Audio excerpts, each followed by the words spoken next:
Border से मिल रही है, जहां पर प्रधानमंत्री नरेंद्र मोदी ने चीन पाकिस्तान पर निशाना साधा है और सीधा सीधा संदेश भी दिया है।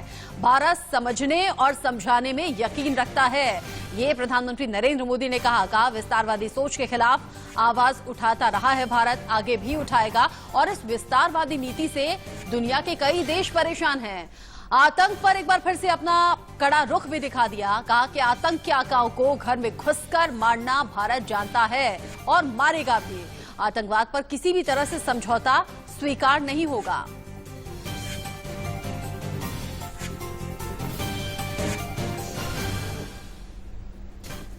भारत आतंकियों को, आतंक के आकाओं को घर में घुस करके मारता है। आज दुनिया ये जान रही है, समझ रही है कि ये देश अपने हितों से किसी भी कीमत पर रत्ती भर भी समझौता करने वाला नहीं है। आज पूरा विश्व विस्तारवादी ताकतों से परेशान है।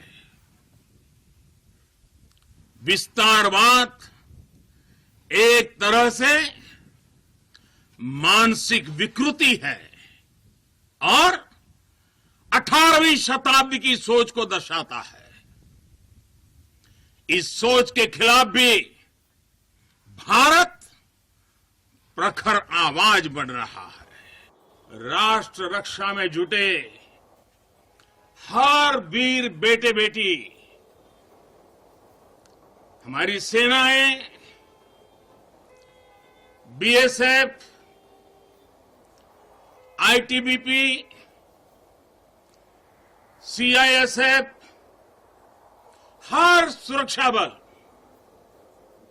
हमारे पुलिस के जवान, हर किसी को मैं आज दीपावली के इस पावन पर्व पर आदरपूर्वक नमन करता हूं। मैं आपके बीच अकेला नहीं आता, मैं अपने साथ देश का आपके प्रति प्रेम, आपके प्रति स्नेह और आपके लिए आशीर्वाद भी साथ लेकर के आता हूं। तो प्रधानमंत्री नरेंद्र मोदी ने एक बार फिर से जैसलमेर पहुंचकर ये पड़ोसी देश चीन और पाकिस्तान को साफ संदेश दे दिया है कि किसी भी तरह से ना तो आतंकवाद पर कोई भी समझौता होगा और आतंकवाद को लेकर जीरो टॉलरेंस की नीति हम अपनाते रहेंगे। विस्तारवादी सोच पर भी निशाना साधा है प्रधानमंत्री नरेंद्र मोदी ने, और इसी पर चर्चा करने के लिए, क्योंकि प्रधानमंत्री ने कहा कि प्रचंड जवाब दिया जाएगा, समझौता बर्दाश्त नहीं होगा। इसके मायने क्या है और क्या ये इशारा है किसी बड़ी कार्रवाई की तरफ? हमारे संवाददाता वसंत पांडे हमारे साथ जुड़ गए हैं और साथ ही साथ खास मेहमान डिफेंस एक्सपर्ट हमारे साथ होंगे, retired wing commander Praful Bakshi साहब और साथ ही साथ रिटायर्ड मेजर अली शाह भी हमारे साथ हैं। लेकिन इससे पहले दर्शकों को यह जानना और समझना जरूरी हो जाता है कि पाकिस्तान की तरफ से लगातार इस तरह की हरकत जारी है। भारतीय सेना ताबड़तोड़ गोलीबारी का जवाब भी दे रही है। इस पर हमारे डिफेंस एक्सपर्ट क्या सोचते हैं, क्या राय रखते हैं, पहले वो सुनिए।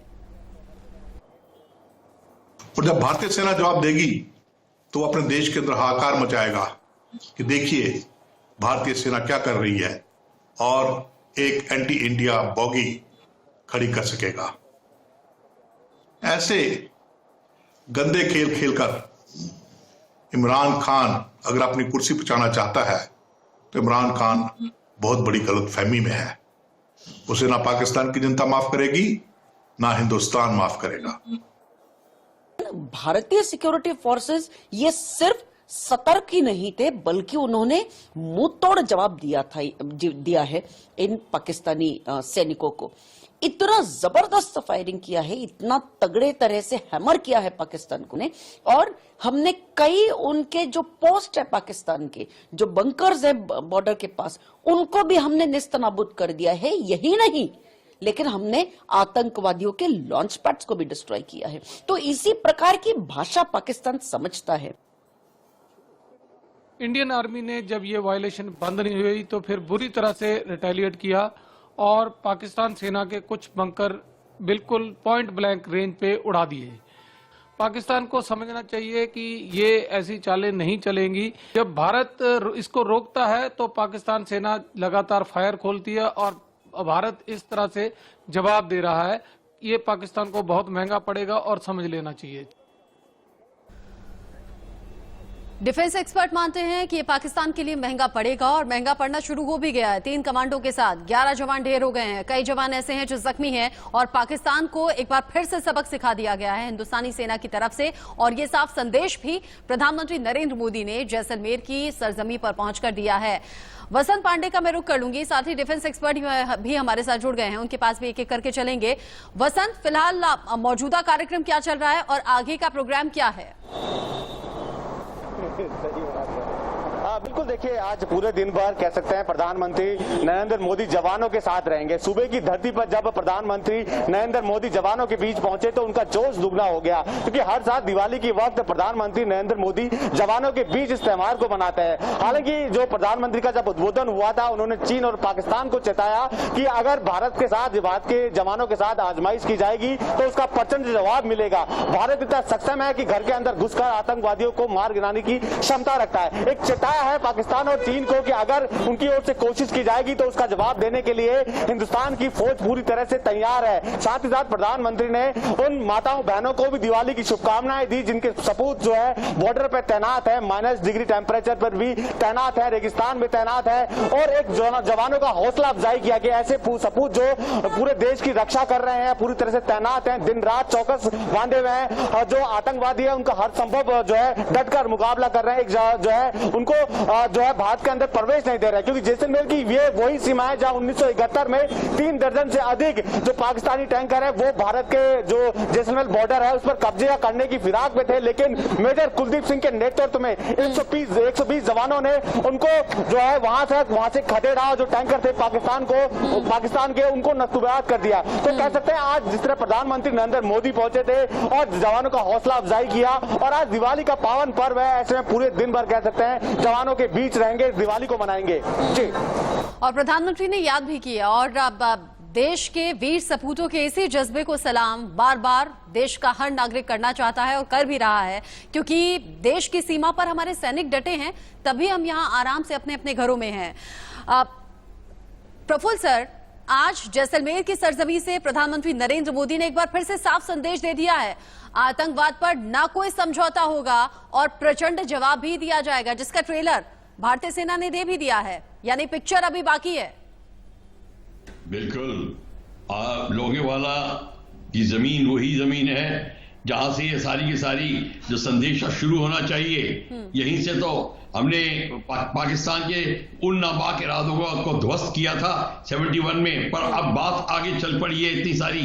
ये जो क्रॉस बॉर्डर जो टेररिज्म है, इसका नाम हम एक तो टेररिज्म छोड़ दें, इनको क्रॉस बॉर्डर क्रिमिनल्स का नाम दें, इनको नॉर्मल क्रिमिनल की तरह ट्रीट करें और हमारा लॉ ऑफ द लैंड को और तगड़ा बनाएं इनको ट्रीट करने के लिए। बेसिकली हमने इनको बड़ा ऊंचा दर्जा दिया हुआ है। एक तो इनको ऊंचा दर्जा देना बंद करें और इनको क्रिमिनल की तरह ट्रीट करना शुरू करें, ये है। और दूसरा, हमने कोर्ट अब की स्थापना करी है, अपने सारे मेंबर्स को बताना चाहिए कि हम सबको joint anti terrorism, anti cross border criminal की एक्सरसाइज करनी चाहिए और अवगत कराना चाहिए कि आगे के 10 साल में हम कौन कौन से ऐसे स्टेप्स उठाएं ताकि पूरे के पूरे रीजन में इसका पूरा निकाला जाए। ये भारत अकेला ना करे, ये सबको मिला के करे, चाहे जापान हो, चाहे ऑस्ट्रेलिया हो, और जितनी कंट्रीज हो, जितनी रीजनल कंट्रीज हैं, बांग्लादेश को इन्वॉल्व करें, अब इसमें मलेशिया को इन्वॉल्व करें, और जो इस्लामिक कंट्रीज हैं उनको इन्वॉल्व करें, इंक्लूडिंग ब्रुनेई।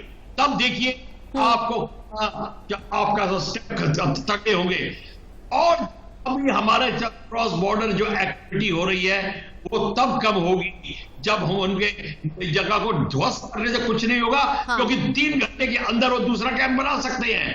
आगे एक आर्टिलरी से हमने गड्ढे तैयार कर दिए, उनकी बिल्डिंग टूट गई, वो 15-10 किलोमीटर में दूसरी बना देंगे। जब तक आप एक्चुअल लैंड ऑक्यूपाई नहीं करेंगे तब तक उनका पाकिस्तान को दर्द नहीं होगा, और जब तक दर्द नहीं होगा तो वो नेगोशिएटिंग टेबल पे नहीं आएगा। इसीलिए मैं कहता हूं कि पीओके को ऑक्यूपाई करने की बात शुरू करिए, और जिस जगह को नेस्तनाबूद कर रहे हैं तो हमें ऑक्यूपाई करना चाहिए था। हम क्यों नहीं करते? सिर्फ आर्टिलरी से कोई फायदा नहीं है। मैं कहता हूं कल शाम तक दूसरी जगह आ जाएंगे। बिल्कुल। मैंने अपनी आंखों से देखा है। लेकिन प्रधानमंत्री नरेंद्र मोदी का जो भाषण रहा, जो संबोधन रहा, उसमें एक और खास बात का जिक्र था मेजर शाह। उन्होंने कहा कि आतंकवाद पर किसी भी तरह का समझौता बर्दाश्त नहीं, और अगर वक्त की जरूरत रहती है तो फिर भारत आतंक के घर में घुसकर मारना जानता है। क्या ये इशारा है एक और सर्जिकल स्ट्राइक का, एक और बड़ी कार्रवाई का? बहुत अच्छे तरीके से एक बहुत ही अच्छी चेतावनी है हमारे दुश्मनों के लिए कि वो अगर उनको चैन से सोना है अपने घरों में तो अभी जाग जाए, क्योंकि हमने ये साबित कर रखा है पहले भी 2016 में, 2019 में, क्योंकि घर में घुस के उनको मारा है। तो वो अभी भी वक्त है, सुधर जाए। नहीं तो जैसे कि हमारे देश के प्रधानमंत्री जो कहते हैं वो करते हैं। अगर उनके अंदर, देश के अंदर घुस के उनको मारा तो उनको यकीन नहीं आएगा। चीन बात करती है इस्लामी स्लाइसिंग की, जो नेपाल में और कई जगहों पे पहले कर चुकी है। पाकिस्तान को होश नहीं होगा कि वो कहां से उठे और कहां से जागे और कहां पे पहुंचे। तो जो हमारे देश के प्रधानमंत्री ने बोला है वो पाकिस्तान के प्रधानमंत्री की तरह नहीं है जो डर के कहीं पे बैठ जाए। तो सावधान से, चेतावनी से सुन लो। और उन्होंने ये बोला है, जरूरी नहीं है कि सर्जिकल स्ट्राइक आ रही है, लेकिन उससे भी गहरा, जहां पे इनकी सोच खत्म नहीं होगी वहां पे हमारी सोच शुरू होगी। तो जरूरी नहीं है कि इनके घर में घस के मारेंगे, हम इनको ऐसा सबक सिखाएंगे जिसका इन्होंने अपने सपनों में भी नहीं सोचा होगा। और प्रधानमंत्री ने आज साफ स्पष्ट शब्दों में कह दिया कि भाई ऊंची चट्टानों पे, बर्फीले चट्टानों पे, रेगिस्तान में, परिवार से दूर आप लोग जिस जगह पे सर्विस करते हो हम उसकी दाल देते हैं, उसकी पूरी देश इज्जत करता है, पूरा देश आप लोगों के साथ में है। और सोचिए दिवाली के वक्त ये लोग अपने परिवार से दूर, बिना छुट्टी के, दूर दराज इलाकों में सर्विस कर रहे हैं। काबिले तारीफ है, अपनी जान की परवाह ना कर, अपनी जान की बाजी लगाकर अपनी जानों पे खेल रहे हैं। हाँ। ताकि हमारे देश के निवासी रात को चैन से सोएं। बिल्कुल। अगर तो हमारे देश के निवासी रात को चैन से सोते हैं क्योंकि सरहदों पे हमारे बहादुर जाबां सिपाही वहां पे तैनात रहते हैं। और ऐसे मौके पे जब प्रधानमंत्री वहां पे खुद पहुंचते हैं लोंगेवाला में, जहां पे तो मेरे फादर ने लोंगेवाला बैटल में हिस्सा लिया था 1971 में। उन्हें इंडो पाकिस्तान की लड़ाई खुद स्वयं लड़ी थी वहां पे, और वो डायरेक्ट सपोर्ट पे थे 23 पंजाब के, जहां पे सिर्फ 120 हिंदुस्तानी सिपाही थे और पूरी पाकिस्तान की टैंक की ब्रिगेड वहां पे पहुंच रही थी। मगर आप सोच सकते हैं 120 बहादुर जाबाज फौजियों ने पूरे पाकिस्तानियों को मुंह तोड़ जवाब दिया था। बिल्कुल, वक्त पर इसी तरीके का मुंह तोड़ जवाब दिया गया है। और मेजर शाह और साथ ही साथ wing commander Praful Bakshi sir, आप दोनों जैसे जब महान जज्बे वाले वीर योद्धा हमारे साथ जुड़ते हैं, अपने एक्सपीरियंस शेयर करते हैं, तो समझ में आता है कि देश का हर सैनिक कितनी ज्यादा हिम्मत के साथ, कितने ज्यादा हौसले के साथ देश की सीमा पर रक्षा करता है, और हम ही तब अपने घर पर चैन से रह पाते हैं, सो पाते हैं। इन सभी बातों का जिक्र भी प्रधानमंत्री ने आज किया है। बहुत बहुत शुक्रिया हमारे साथ जुड़ने के लिए प्रफुल्ल सर। क्योंकि वक्त नहीं है, माफी के साथ आपको रोक रही हूँ। बहुत बहुत शुक्रिया प्रफुल्ल सर। मेजर शाह, आपका भी बहुत बहुत शुक्रिया। वसंत भी हम तक अपडेट पहुंचा रहे थे। वसंत, आपका भी बहुत बहुत शुक्रिया। चूंकि ये दिवाली का उत्सव है और मां लक्ष्मी देश के हर घर में दस्तक देने ही वाली हैं, ऐसे में दिल्ली के मुख्यमंत्री अरविंद केजरीवाल भी आज अपनी कैबिनेट के साथ दिल्ली के अक्षरधाम मंदिर में लक्ष्मी पूजा करेंगे। आज इंडिया न्यूज पर शाम 7:30 बजे इस पूजा का सीधा प्रसारण होगा, तो आप भी इस पूजा में शिरकत जरूर कीजिएगा।